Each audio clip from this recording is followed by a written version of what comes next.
بسم اللہ الرحمن الرحیم۔ پچھلے لیکچر میں ہم نے نماز کے احکامات پڑھے، صلاۃ خوف اور قصر نماز کی تفصیلات کے بارے میں ہم نے پڑھا، اور آج ہم سورۃ النساء آیت نمبر 105 سے اپنے لیکچر کا آغاز کریں گے، اور اس رکوع اور اس کے بعد والے رکوع میں ایک اہم معاملے سے بحث کی گئی ہے جو اسی زمانے میں پیش آیا تھا، اور واقعہ کچھ اس طرح کہ انصار کے قبیلہ بنی ظفر میں ایک شخص طامہ بن بشیر بن عبیرق تھا۔ اس نے ایک انصاری کی زرہ چرا لی، اور جب اس کا تجسس شروع ہوا تو اس نے مال مسروقہ جو ہے، یعنی یہ چوری شدہ زرہ جو ہے، یہ ایک یہودی کے گھر رکھوا دی۔ زرہ کے مالک نے نبی کریم صلی اللہ علیہ وآلہ وسلم سے استغاثہ کیا اور طامہ پر اپنے شبہ کا اظہار کیا، مگر طامہ اور اس کے بھائی بندوں اور بنی ظفر کے بہت سے لوگوں نے آپس میں اتفاق کر کے اس یہودی پر الزام تھوپ دیا۔ جب یہودی سے پوچھا گیا تو اس نے اپنی برات کا اظہار کیا، لیکن لوگ طامہ کی حمایت میں زور و شور سے جو ہے نا وکالت کرتے رہے، اور کہا گیا کہ یہ یہودی خبیث ہے جو حق کا انکار اور اللہ کے رسول سے کفر کرنے والا ہے، اور اس کی بات کا کیا اعتبار ہے، بات یعنی کہ ہماری ہی تسلیم کی جانی چاہیے کیونکہ ہم مسلمان ہیں۔ اور قریب تھا کہ نبی کریم صلی اللہ علیہ وآلہ وسلم اس مقدمے کی جو ظاہری جو بھی سچویشن نظر آ رہی تھی نا، اس سے متاثر ہو کر اس یہودی کے خلاف فیصلہ صادر فرما دیتے، اور اس مستغیث کو بھی یعنی بنی عبیرق پر الزام عائد کرنے پر اسے تنبیہ فرماتے۔ اتنے میں وحی آئی اور معاملے کی ساری حقیقت کھول کے رکھ دی گئی، اور عام ہم دنیا میں دیکھتے ہیں کہ یہ ایک قاضی کی حیثیت سے، یعنی اگر نبی کریم صلی اللہ علیہ وآلہ وسلم رودات کے مطابق اگر فیصلہ کر دیتے نا، تو یہ کوئی ایک گناہ کی بات نہیں تھی، کیونکہ جو بھی کوئی جج ہوتا ہے وہ بظاہر جو بھی شواہد ہوتے ہیں ان کے مطابق ہی فیصلہ کرتا ہے، اور ایسی صورتیں قاضیوں کو پیش آتی رہتی ہیں کہ ان کے سامنے جب غلط رودات پیش کی جاتی ہے تو وہ حقیقت کے خلاف فیصلے حاصل کر لیے جاتے ہیں۔ لیکن اس وقت جب کہ اسلام اور کفر کے درمیان ایک زبردست کشمکش جاری تھی، اور اگر نبی کریم صلی اللہ علیہ وآلہ وسلم جو ہے وہ مقدمہ یہودی کے خلاف اگر فیصلہ صادر کر دیتے تو اسلام کے مخالفوں کو آپ صلی اللہ علیہ وآلہ وسلم کے خلاف اور پوری اسلامی جماعت اور خود دعوت اسلامی کے خلاف ایک زبردست اخلاقی حربہ مل جاتا، اور پھر وہ ہر جگہ یہی کہتے کہ یہ تو انصاف جو ہے نا اس مذہب میں ہے ہی نہیں، یہاں تو وہی جتھا بندی ہے اور عصبیت کام کر رہی ہے جس کے خلاف تبلیغ کی جاتی ہے۔ تو اسی خطرے سے بچانے کے لیے پھر اللہ تعالیٰ نے خاص طور پر اس مقدمے میں مداخلت فرمائی۔ تو ان رکوعوں میں ایک طرف ان مسلمانوں کو سختی کے ساتھ ملامت کی گئی ہے جنہوں نے محض خاندان اور قبیلے کی عصبیت میں مجرموں کی حمایت کی تھی، اور دوسری طرف عام مسلمانوں کو یہ سبق دیا گیا کہ انصاف کے معاملے میں کسی تعصب کو دخل نہیں ہونا چاہیے۔ یہ ہرگز دیانت نہیں ہے کہ آپ اپنے گروہ کا آدمی اگر وہ غلط بھی ہو تو اس کی بے جا حمایت کریں، اور دوسرے گروہ کا آدمی اگر وہ برسر حق بھی ہو تو آپ اس کے ساتھ ناانصافی کریں۔ تو ہم آغاز کرتے ہیں۔ ربی اشرح لی صدری ویسر لی امری واحلل عقدۃ من لسانی یفقہوا قولی ربی زدنی علما۔ اعوذ باللہ من الشیطان الرجیم، بسم اللہ الرحمن الرحیم۔ انا انزلنا الیک الکتاب بالحق لتحکم بین الناس بما اراک اللہ ولا تکن للخائنین خصیما واستغفر اللہ ان اللہ کان غفورا رحیما۔ اے نبی صلی اللہ علیہ وسلم، ہم نے یہ کتاب حق کے ساتھ تمہاری طرف نازل کی ہے تاکہ جو راہ راست اللہ نے تمہیں دکھائی ہے اس کے مطابق لوگوں کے درمیان فیصلہ کرو، تم بددیانت لوگوں کی طرف سے جھگڑنے والے نہ بنو، اور اللہ سے درگزر کی درخواست کرو، وہ بڑا درگزر فرمانے والا اور رحیم ہے۔ اور جو لوگ اپنے نفس سے خیانت کرتے ہیں تم ان کی حمایت نہ کرو۔ تو اپنے نفس کے ساتھ کون خیانت کرتا ہے؟ جو شخص بھی دوسروں سے خیانت کرتا ہے نا، وہ دراصل سب سے پہلے خود اپنی ذات کے ساتھ، اپنے نفس کے ساتھ خیانت کرتا ہے، کیونکہ دل اور دماغ کی جو قوتیں اس کے پاس بطور امانت ہیں، وہ اللہ کی امانت ہے اور ان کو حق کے لیے استعمال کرنا چاہیے۔ تو ان پر بے جا تصرف کر کے وہ انہیں مجبور کرتا ہے کہ خیانت میں اس کا ساتھ دیں، اور اپنے ضمیر کو، جسے اللہ نے اس کے اخلاق کا محافظ بنایا تھا، اس حد تک دبا دیتا ہے کہ وہ اس خیانت کاری میں سد راہ بننے کے قابل نہیں رہتا۔ جب انسان اپنے اندر اس ظالمانہ رویے کو جب پایہ تکمیل تک پہنچا لیتا ہے نا، تب کہیں باہر اس سے خیانت اور معصیت کے افعال جو ہے نا وہ صادر ہوتے ہیں۔ یعنی کہ یہ ایک پروسیس ہے۔ کوئی بھی انسان جو ہے نا، یہ فوراً برائی پہ، یعنی کہ اٹھا اور اس نے برائی کر لی، اس کے اندر جو ہے نا پہلے ایک نیگیٹیوٹی کی طرف جاتی رہتی ہیں، اس کی سوچیں منفی رخ میں اس کی سوچیں جانا شروع ہوتی ہیں، اور وہ انہیں کنٹرول نہیں کرتا، تو پھر اس کا دل بھی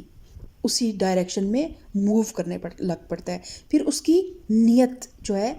وہ اس ڈائریکشن میں موو کرتی ہے، اور پھر فائنلی وہ انسان جو ہے وہ کوئی غلط کام کرتا ہے، اور پھر گریجولی جو ہے وہ اپنے جسم کو جو ہے نا اپنے ان تمام منفی خیالات کا جو ہے وہ آماجگاہ بناتا ہے، اور پھر وہ اپنے جسم سے وہ تمام افعال کرتا ہے۔ تو وہ لوگ جو اس طرح کرتے ہیں وہ دراصل اپنے نفس کے ساتھ خیانت کرتے ہیں۔ تو اللہ تعالیٰ فرماتا ہے کہ تم ان کی حمایت نہ کرو، اللہ کو ایسا شخص پسند نہیں ہے جو خیانت کار اور معصیت پیشہ ہو۔ یہ لوگ انسانوں سے اپنی حرکات چھپا سکتے ہیں مگر اللہ سے نہیں چھپا سکتے۔ وہ تو اس وقت بھی ان کے ساتھ ہوتا ہے جب یہ راتوں کو چھپ کر اس کی مرضی کے خلاف مشورے کرتے ہیں۔ ان کے سارے اعمال پر اللہ محیط ہے۔ ہاں، تم لوگوں نے ان مجرموں کی طرف سے دنیا کی زندگی میں تو جھگڑا کر لیا، مگر قیامت کے روز ان کی طرف سے کون جھگڑا کرے گا؟ آخر وہاں کون ان کا وکیل ہوگا؟ اگر کوئی شخص برا فعل کر گزرے یا اپنے نفس پر ظلم کر جائے اور اس کے بعد اللہ سے درگزر کی درخواست کرے تو اللہ کو درگزر کرنے والا اور رحیم پائے گا، مگر جو برائی کما لے تو اس کی یہ کمائی اس کے لیے وبال ہوگی۔ اللہ کو سب باتوں کی خبر ہے اور وہ حکیم اور دانا ہے۔ پھر جس نے کوئی خطا یا گناہ کر کے اس کا الزام کسی بے گناہ پر تھوپ دیا، اس نے تو بڑے بہتان اور صریح گناہ کا بار سمیٹ لیا۔ تو دیکھیں، اب یہ وہ چیزیں ہیں جو کہ مکی اور مدنی دور سے ہٹ کے آج سے 1400 سال پہلے جب قرآن پاک نازل ہوا، اس وقت بھی جو تعلیمات، اخلاقی تعلیمات مسلمانوں کو یا بنی نوع انسان کو دی گئی، وہ قیامت تک ہمارے لیے ان کے اکارڈنگ ہی چلنا ہمارے پہ فرض ہے۔ لیکن آج ہمارے معاشرے میں مسلمان کیا کرتے ہیں؟ آپ دیکھیں کہ ہر طرف جتھا بندی ہے، پورا جو ہے وہ مسلم جو ہے نا امت وہ فرقوں میں بٹ چکی ہے۔ ایک تو مذہبی فرقے ہیں، پھر اپنے اپنے مفادات کے فرقے ہیں، پھر ہر گھر میں اب ہم بینگ پیرنٹس آپ دیکھتے ہیں کہ ماں باپ کو اپنے بچوں کا بعض اوقات پتہ ہوتا ہے کہ ہمارے بچے نے غلطی کی ہے، لیکن وہ اپنے بچے کے آگے کھڑے ہو جاتے ہیں، اور یہ ایک کانسیپٹ ہے، یعنی کہ اتنا یہ ایسے ہے جیسے کہ سورج نکلتا ہے نا، اس طرح اس بات کو لوگ سمجھتے ہیں کہ ہم نے اپنی ہی فیملی کیا اور اپنے ہی گھر کے بندے کا ساتھ دینا ہے، چاہے وہ غلط ہے چاہے وہ درست ہے۔ تو یہ پھر قرآن اور اس کی تعلیمات کہاں پہ رہ گئیں؟ تو اب اللہ تعالیٰ ان لوگوں کے بارے میں کیا فرماتا ہے کہ اللہ کو ایسا شخص پسند نہیں ہے جو خیانت کار اور معصیت پیشہ ہو۔ تو اگر ہم دیکھتے ہیں کہ ہمارے اپنے ہی کسی فیملی ممبر نے جو کہ زیادتی پر ہے، اس نے زیادتی کی ہے، وہ کسی کا حق مار رہا ہے یا کسی کے حقوق ادا نہیں کر رہا ہے، اور ہم صرف اس لیے خاموش ہیں کہ کیونکہ وہ ہماری فیملی کا ممبر ہے، تو پھر ہم بھی خیانت کار اور معصیت پیشہ ہیں، کہ صرف اپنی ذات کے لیے نہیں انل منکر اور امر بالمعروف، یہ دو کام کریں گے تو تبھی ہمارا اسلام مکمل ہوگا، ہمارا ایمان مکمل ہوگا، اور بینگ مسلمان ہم اپنے فرض کو تبھی جو ہے ہم 100% ادا کر سکتے ہیں جب ہم ان تمام چیزوں پہ ساتھ ساتھ توجہ دیں۔ صرف عبادات جو ہے نا، صرف عبادات دین کا جو ہے نا وہ حصہ نہیں ہے، عبادات کے ساتھ ساتھ معاملات۔ وہ کیا کہتے ہیں نا کہ کعبے کے گرد چکر لگانے سے لوگوں کو دیے ہوئے چکر معاف نہیں ہوں گے۔ تو اپنے آپ کو بھی اس حد تک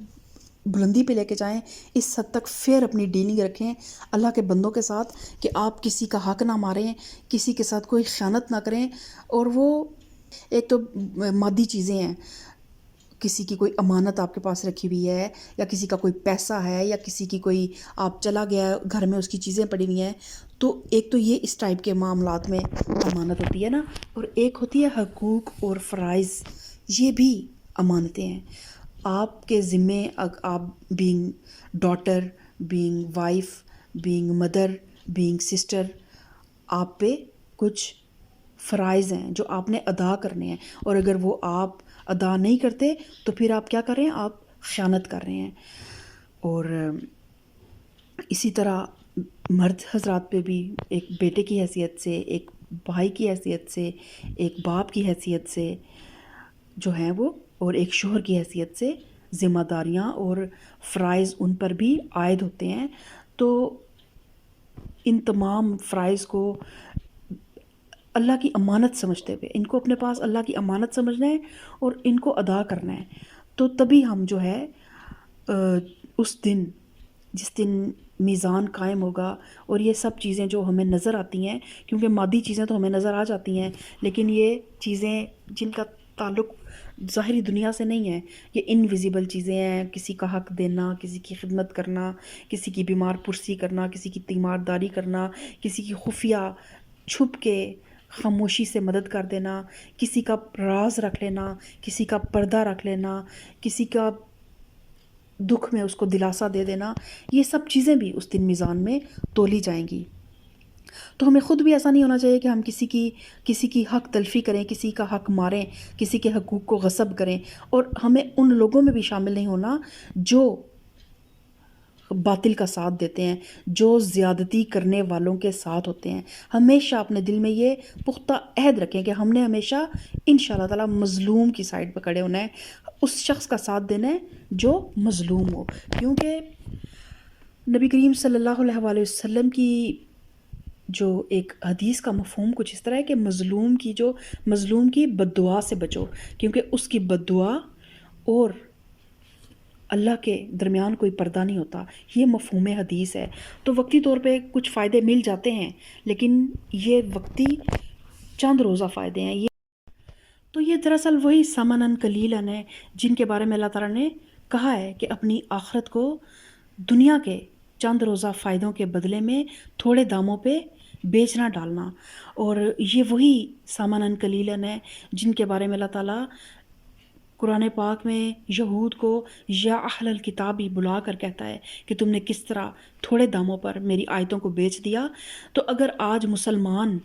ان تمام آیات کو پس پشت ڈال کر صرف اپنے چند روزہ دنیاوی مفادات کے لیے اور اپنے نفس کی تسکین کے لیے اگر جو بھی ایسا کام کرتے ہیں، تو پھر یہ مسلمان بھی اہل کتاب ہیں، اور یہ کتاب جو ہے نا انہوں نے اس کو پس پشت ڈال دیا، اور پھر اللہ تعالیٰ نے جو بھی وعیدیں جو پرانے اہل کتاب تھے، جو بھی وعیدیں اللہ تعالیٰ نے ان کو سنائی ہیں، وہ تمام وعیدیں آج کے ان نام نہاد اہل کتاب کے لیے بھی ہیں۔ اکثر لڑائیاں جھگڑے ہوں، کوئی بات ہو تو کہتے ہیں نہیں قرآن کو اندر نہیں لے کے آنا۔ کیوں؟ جب اللہ تعالیٰ کہتا ہے کہ قرآن اور سنت کے مطابق فیصلہ کرو، نبی کریم صلی اللہ علیہ وآلہ وسلم کی تعلیمات کے مطابق فیصلہ کرو، اس قرآن کی تعلیمات کے مطابق فیصلہ کرو، تو پھر جب ہم کہتے ہیں کہ قرآن کو درمیان میں نہیں لے کے آنا، تو اس کا مطلب کیا ہے؟ کہ ہم اپنے من چاہے فیصلے چاہتے ہیں؟ تو پھر اللہ تعالیٰ نے ان تمام لوگوں کے بارے میں ان آیات میں بہت کھول کے بتا دیا ہے کہ اللہ تعالیٰ ان تمام لوگوں کے بارے میں کہتے ہیں کہ یہ لوگ انسانوں سے تو اپنی حرکات چھپا سکتے ہیں مگر اللہ سے نہیں چھپا سکتے۔ اور اللہ تعالیٰ یہ بھی فرماتا ہے کہ آج تو تم ان مجرموں کی طرف سے دنیا کی زندگی میں جھگڑے کر لیتے ہو، چاہے وہ آپ کا بھائی ہے، چاہے باپ ہے، چاہے بیٹا ہے، مگر قیامت کے روز ان کی طرف سے کون جھگڑا کرے گا؟ اس دن وہ بھی آپ کی طرف سے جھگڑا نہیں کریں گے، ہر ایک کو اپنی اپنی پڑی ہوگی۔ اس لیے کسی کی خاطر اپنی آخرت کو خسارے میں نہ ڈالیں۔ پھر اللہ تعالیٰ فرماتا ہے ایک اور بہت بڑی برائی جس کے بارے میں اللہ تعالیٰ فرماتا ہے کہ پھر جس نے کوئی خطا یا گناہ کر کے اس کا الزام کسی بے گناہ پر تھوپ دیا تو اس نے بڑے بہتان اور سری گناہ کا بار سمیٹ لیا، کیونکہ اس میں یہی ہوا تھا کہ یہ زرہ خود چوری کی لیکن بہتان ایک یہودی پہ لگا دیا۔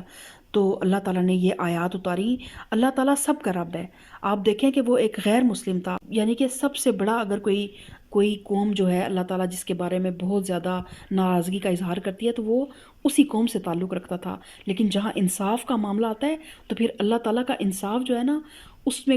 سب اس کے بندے ہیں اور سب اس کی مخلوق ہے۔ تو پھر جہاں پہ ہم اپنے ہی بھائی بندوں کے ساتھ ایسے ایسے ظلم کریں کہ ہم خود غلطیاں کریں،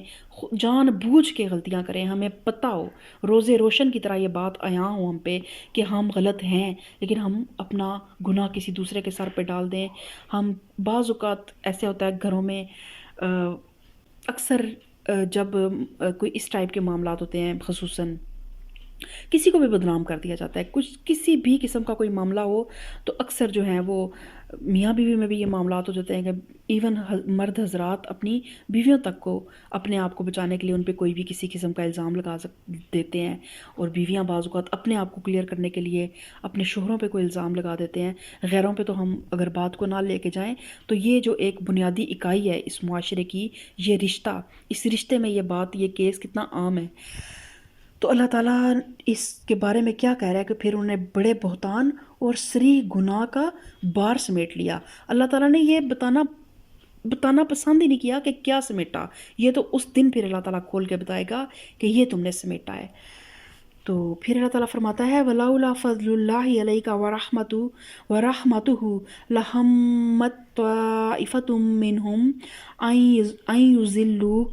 وَمَا يُضِلُّونَ إِلَّا أَنفُسَهُمْ وَمَا يَضُرُّونَكَ مِنْ شَيْءٍ وَأَنزَلَ اللَّهُ عَلَيْكَ الْكِتَابَ وَالْحِكْمَةَ وَعَلَّمَكَ مَا لَمْ تَكُنْ تَعْلَمُ وَكَانَ فَضْلُ اللَّهِ عَلَيْكَ عَظِيمًا۔ اے نبی صلی اللہ علیہ وسلم، اگر اللہ کا فضل تم پر نہ ہوتا اور اس کی رحمت تمہارے شامل حال نہ ہوتی تو ان میں سے ایک گروہ نے تو تمہیں غلط فہمی میں مبتلا کرنے کا فیصلہ کر ہی لیا تھا، حالانکہ در حقیقت وہ خود اپنے سوا کسی کو غلط فہمی میں مبتلا نہیں کر رہے اور تمہارا کوئی نقصان نہ کر سکتے تھے۔ اللہ نے تم پر کتاب اور حکمت نازل کی ہے اور تم کو وہ کچھ بتایا ہے جو تمہیں معلوم نہ تھا، اور اس کا فضل تم پر بہت زیادہ ہے۔ یعنی کہ اگر وہ غلط ردات پیش کر کے آپ صلی اللہ علیہ وآلہ وسلم کو غلط فہمی میں مبتلا کرنے میں کامیاب ہو بھی جاتے اور اپنے حق میں انصاف کے خلاف فیصلہ حاصل کر لیتے تو بھی نقصان انہی کا تھا، آپ صلی اللہ علیہ وسلم کا کچھ بھی نہ بگڑتا، کیونکہ اللہ تعالیٰ کے نزدیک مجرم وہ ہوتے نہ کہ آپ صلی اللہ علیہ وسلم۔ اور جو شخص حاکم کو دھوکہ دے کر اپنے حق میں غلط فیصلہ حاصل کرتا ہے وہ دراصل خود اپنے آپ کو اس غلط فہمی میں مبتلا کرتا ہے کہ ان تدبیروں سے حق اس کے ساتھ ہو گیا، حالانکہ فی الواقعہ اللہ کے نزدیک حق جس کا ہے اسی کا رہتا ہے، اور وہ جو فریب خوردہ حاکم کا جو فیصلہ ہوتا ہے نا، اس کا فیصلے کی حقیقت پر کوئی اثر نہیں پڑتا۔ یہ دنیا کے چند روزے فائدے ہوتے ہیں جس میں آپ وقتی طور پہ ایک کیس جیت جاتے ہیں اور آپ بہت خوشیاں منا رہے ہوتے ہیں، لیکن آپ کو یہ نہیں پتا کہ وہ کیس آپ کتنی بری طرح اللہ کی عدالت میں ہار چکے ہیں، اور آپ کو کس طرح اس کا پھر اس جہان میں بدلہ دینا پڑے گا۔ ان جو وقتی فائدے تو آپ نے سمیٹ لیے، وہ کتنا بڑا خسارہ آپ نے اپنی آخرت کے لیے کما لیا ہے۔ اور اس آیت کا ایک مفہوم اس طرح بھی ہے کہ بعض اوقات حاکموں کو رشوت دے کر ناجائز فائدے اٹھانے کی کوشش جو کی جاتی ہے نا، تو اس سے بھی منع کیا جا رہا ہے کہ ایک تو چلیں ویسے ہی ہم نے کسی کو رداد ایک ایسی پیش کر دی کہ اس نے اس پہ یقین کر لیا تو جج نے غلط فیصلہ دے دیا، تو اس صورت میں تو جو جج ہے وہ اس کا کوئی قصور نہیں ہے۔ لیکن پھر ایک ایسا بھی وقت ہوتا ہے جب ہم رشوت دے دیتے ہیں اور ہم اس حاکم وقت کو یا اس کو اپنے ساتھ ملا کر جب ناجائز فائدے دیتے ہیں تو پھر یہ ایک دوہرا گناہ ہمارے ذمہ بھی ہو جاتا ہے اور وہ رشوت کھانے والا بھی پھر اس گناہ میں شریک ہو جاتا ہے۔ تو یہ کہ اس میں حکم یہ بھی ہے کہ حاکموں کو رشوت دے کر ناجائز فائدے اٹھانے کی کوشش نہ کی جائے، اور دوسرا مفہوم یہ ہے کہ جب تم جانتے ہو کہ مال کسی دوسرے شخص کا ہے تو محض اس لیے کہ اس کے پاس اپنی ملکیت کا کوئی ثبوت نہیں ہے، یا اس بنا پر کہ کسی بھی اس طرح کے لین دین سے تم اس کو کھا سکتے ہو، تو اس مقدمے کو عدالت میں نہ لے جاؤ۔ ہو سکتا ہے کہ حاکم عدالت روداد مقدمہ کے لحاظ سے وہ مال تمہیں دلوا دے، مگر حاکم کا ایسا فیصلہ دراصل غلط بیانی ہوئی، اس لیے جو ہے نا عدالت بے شک تمہیں مالک بنا دے گی، لیکن در حقیقت تم مالک نہیں ہوگے، اور وہ عند اللہ وہ چیز تمہارے لیے حرام ہی رہے گی۔ حدیث میں آتا ہے کہ نبی کریم صلی اللہ علیہ وآلہ وسلم نے فرمایا، یعنی میں بہرحال ایک انسان ہی ہوں، ہو سکتا ہے تم ایک مقدمہ میرے پاس لاؤ اور تم میں سے ایک فریق دوسرے کی بنسبت زیادہ چرب زبان ہو اور اس کے دلائل سن کر میں اس کے حق میں فیصلہ کر دوں، مگر یہ سمجھ لو کہ اگر اس طرح اپنے کسی بھائی کے حق میں سے کوئی چیز تم نے میرے فیصلے کے ذریعے سے حاصل کی تو دراصل تم نے دوزخ کا ایک ٹکڑا حاصل کیا۔ تو جو سب سے پہلا مفتی، جو سب سے پہلا جج، جو سب سے پہلا منصف ہوتا ہے نا، وہ انسان کا اپنا دل ہوتا ہے۔ ہر انسان کو اللہ تعالیٰ نے اس کی نیکی اور اس کی بدی الہام کر دی ہے۔ ہر انسان کو پتہ ہوتا ہے کہ صحیح کیا ہے اور غلط کیا ہے، لیکن وہ بس ایک وقتی فائدوں کے لیے جو ہے نا اپنے ضمیر کو وہ سلا دیتا ہے، اور پھر وہ اس ٹائپ کے جب معاملات کرتا ہے تو پھر آپ صلی اللہ علیہ وآلہ وسلم نے کیا فرمایا کہ وہ جہنم کا ایک ٹکڑا حاصل کرتا ہے، جس میں وہ پھر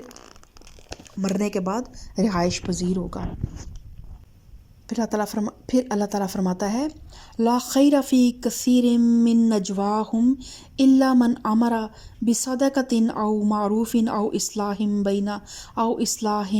بین الناس ومن یفعل ذلک ابتغاء مرضات اللہ فسوف نؤتیہ اجرا عظیما۔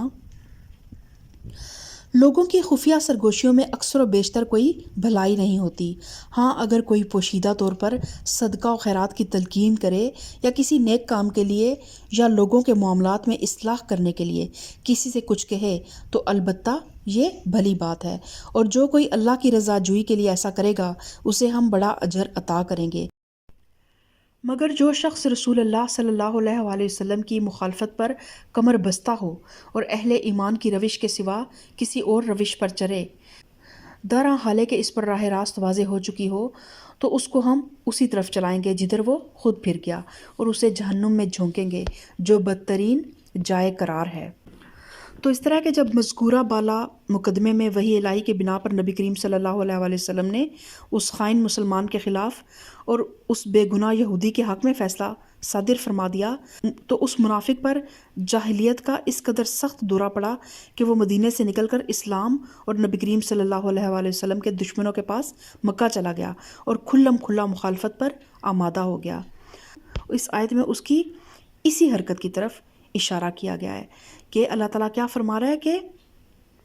جو شخص رسول اللہ صلی اللہ علیہ وآلہ وسلم کی مخالفت پر کمر بستہ ہو اور اہل ایمان کی روش کے سوا کسی اور روش پر چلے، حالانکہ اس پر راہ راست واضح ہو چکی تھی، تو اس کو ہم اسی طرف چلائیں گے جدھر وہ خود پھر گیا، اور اسے جہنم میں جھونکیں گے جو بدترین جائے قرار ہے۔ تو یہ آیت اس شخص کے لیے بھی ہے اور پھر ہر اس شخص کے لیے ہے جس کو پتہ ہوتا ہے کہ میں غلط ہوں، لیکن جب اس کے خلاف کوئی بھی فیصلہ کیا جاتا ہے عدالت سے ہٹ کے گھروں میں ہی، اور وہ اپنی ہٹ دھرمی، اپنی عصبیت، اپنی ایک جو اس کے اندر ایک تعصب ہوتا ہے نا، اس کی وجہ سے وہ جب حق کو پہچان کے اس کے خلاف کھڑا ہو جاتا ہے اور وہ جب ضد پہ آتا ہے نا، تو پھر اللہ تعالیٰ کیا کہتا ہے کہ پھر ہم اس کو اسی طرف چلائیں گے جدھر وہ خود پھر گیا۔ زندگی ہمیں چھوٹے چھوٹے نا موقع دیتی ہے، اور وہ چھوٹے چھوٹے جو موقع ہوتے ہیں نا، وہ سمجھ لیں کہ ہماری زندگی کے موڑ ہوتے ہیں، زندگی کے راستے کے وہ موڑ ہوتے ہیں۔ بعض اوقات ہمیں دو راستے نظر آتے ہیں، ایک راستہ یہ ہے کہ مجھے پتہ ہے کہ میری غلطی ہے اور میں اس کو مان لوں، تھوڑی سی وقتی طور پہ میرا نقصان ہو جائے گا، وقتی طور پہ شاید میں اپنی اور لوگوں کی نظروں میں میرا وہ مقام، وہ عزت نہیں رہے گی، لیکن اللہ تعالیٰ آپ کو ایک ایسے راستے کی طرف موڑ دے گا کہ اس میں آگے آپ کے لیے بلندیاں، عظمتیں، رفتیں، سب کچھ ہوگا۔ لیکن اگر آپ وقتی طور پہ کچھ دنیاوی فائدہ حاصل تو کر لیں گے، لیکن اللہ تعالیٰ آپ کو ادھر پھیر دے گا جدھر سے پھر آپ کی واپسی ناممکن ہے۔ اور پھر ان آیات مبارکہ میں ہم نے یہ بھی سیکھا کہ کانوں میں بات چیت کرنا، کانوں میں خسر پھسر کرنا، وہ ایک اسلامی معاشرے میں، ایک مومن کے کردار میں یہ چیز نہیں ہوتی کہ جہاں پہ دو سے زیادہ افراد بیٹھے ہوں تو آپ باقی سب اہل محفل کو چھوڑ کر کسی ایک بندے کے ساتھ کان میں باتیں کرنے لگ پڑیں، تو یہ چیز جو ہے باقی لوگوں کے دلوں میں ایک تو غم کا باعث بنتی ہے، اور خاص طور پہ جب ٹوٹل 3 افراد ہوں تو اس موقع پہ تو بہت ہی زیادہ یہ ایک آپ کہہ لیں کہ اخلاق سے گری ہوئی حرکت ہوتی ہے کہ آپ اس ایک بندے کو چھوڑ کے باقی 2 آپس میں ایک کانوں میں باتیں کر رہے ہیں. آپ چاہے آپ کی کتنی بھی اچھی گفتگو ہوگی لیکن وہ اللہ تعالیٰ کو پسند نہیں آئے گی آپ کا وہ انداز. لیکن پھر ایک اوورآل ایک محفل ہے جس میں کچھ زیادہ لوگ ہیں تو اس میں اگر تو اب ایسا ہے کہ کوئی بات جو بھلائی پہ مبنی ہو، جیسے آپ کی کوئی بڑی ہی پرسنل بات ہے جس میں کسی دوسرے کا کوئی نقصان پوشیدہ نہیں ہے لیکن اس کو چھپا کے رکھنا ایک مصلحت ہے، ایک حکمت ہے، آپ وقت کی ضرورت ہے، تو پھر اگر آپ اس سرگوشی میں کر بھی لیتے ہیں تو پھر اللہ تعالیٰ اس پہ آپ کی گرفت نہیں فرمائے گا. کہ ہر سرگوشی ہم جتنی مرضی آہستہ آواز میں بات کریں، اللہ تعالیٰ تو آپ کو پتہ ہے نا سمیع البصیر ہے، وہ سنتا ہے. اور ہر سرگوشی کو، ہر خفیہ عمل کو، ہر محفل کو اور ہر تنہائی میں اللہ تعالیٰ کی ذات ہر وقت موجود ہے. تو ہم انسان ہیں، ہم کبھی بھی فرشتے نہیں بن سکتے، ہم کبھی خطاؤں سے پاک نہیں ہو سکتے. جتنی مرضی ہم کوشش کر لیں ہم بہرحال انسان ہی رہیں گے. لیکن انسان جو ہے نا، فرشتے سے بہتر ہے انسان ہونا، مگر اس میں لگتی ہے محنت زیادہ. تو وہ محنت کریں، ان چیزوں کو اوور کم کریں. یہ دنیا کے چند روزہ دنیاوی فائدوں کے لیے اپنے آپ کو تھکانا چھوڑیں اور ایک سچے پکے مسلمان بنیں. اتنا قرآن پڑھنے کے بعد کم سے کم اب ہمارے اندر کچھ چیزیں ایسی ہیں جو آ جانی چاہیے، اور وہ ان کچھ چیزوں میں